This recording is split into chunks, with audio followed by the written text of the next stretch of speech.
Sometimes I feel like I'm all alone.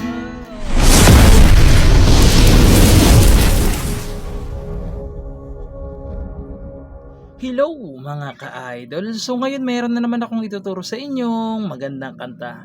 Itong kanta na to is naturo ko na dati pa, pero yung pagturo ko nun is hindi masyadong malinaw, no? So dito sa tutorial natin is papalinawin pa natin, okay? So itong kanta pala, ang title pala nito ay yung Back to Me by Kyushi. So napakaganda ng kanta na to mga ka-idol.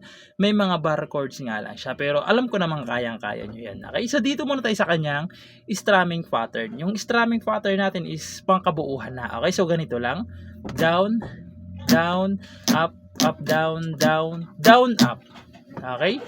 Ulitin ko. So ganito lang: down, down, up, up, down, down, down, up.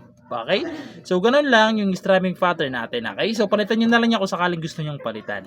So dito muna tayo sa kanyang whole verse. So yung whole verse niya rito is C sharp minor.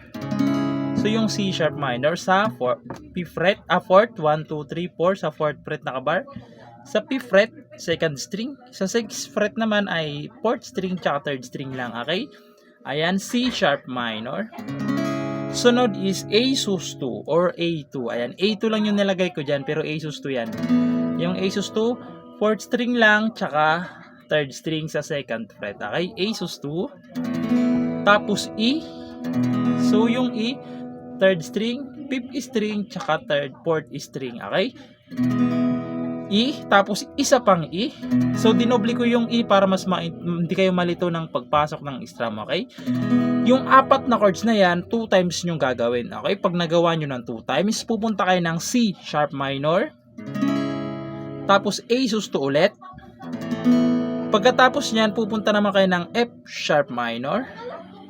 So yung F sharp minor sa 2nd fret na kabar, sa 4th fret ay 4th string tsaka 3rd string lang, okay? F sharp minor, tapos B.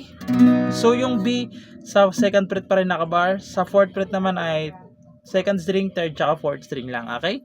Ayan yung B. Okay, yung F sharp minor tsaka B, 2 times nyo gagawin, okay? Pag nagawa nyo ng 2 times, pupunta kayo ng E, okay?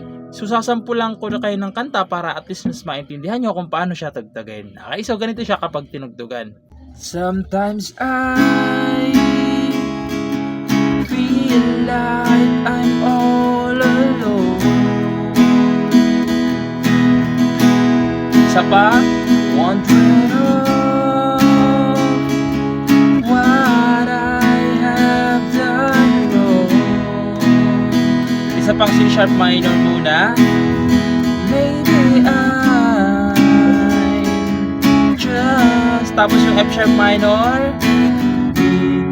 all alone. Isa pang F sharp minor. When will you be coming home back to me?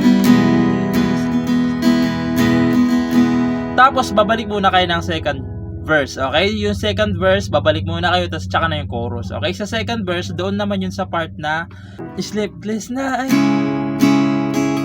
'cause you're not here by my side, okay? Babalik muna kayo dyan, tapos chorus na, okay? So chorus na, doon naman yun sa part, can you feel me? So doon na yun, okay? So proceed na tayo dito sa kanyang chorus. So yung chorus niya rito is E. So naturo naman natin isa-isang string, no? Kaya hindi na natin isa-isahin, okay? E, C sharp minor, F sharp minor, tapos B. Okay, yung apat na chords na yan, 2 times yung gagawin. Okay, pag nagawa nyo ng 2 times, pupunta na naman kayo ng F sharp minor, B. Yung dalawang chords na yan, 2 times nyo naman gagawin, okay? Yung F sharp minor tsaka B, 2 times nyo gagawin. Pag nakagawa kayo ng 2 times, pupunta na kayo ng E. Okay, dito sa E, kahit isang bagsak na lang. Okay, kahit isang bagsak na lang dito sa E na chorus, okay? So ganito naman siya sa chorus. Can you feel me? See me falling away. Isa pa muna. Let you hear me. I'm calling out your name.